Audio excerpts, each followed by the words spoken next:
Hello বন্ধুরা, শুভ সকাল। তো সবাই কেমন আছে? আশা করছি সবাই খুবই ভালো আছে। আমিও খুব ভালো আছি। তো আমি এসেছি শাক তুলতে মাঠে। তো এই যে এটা হচ্ছে কলা বাগান। তো যাচ্ছি, দেখো। তো এই যে শাক,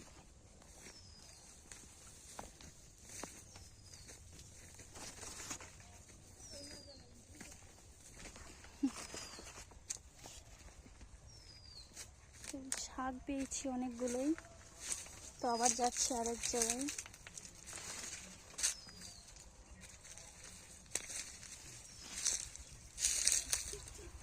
তো আমরা বেতে শাক তুলতে এসেছি। তো এই যে আমি পুরো মাঠটা ঘুরে দেখাচ্ছি। ওই যে তো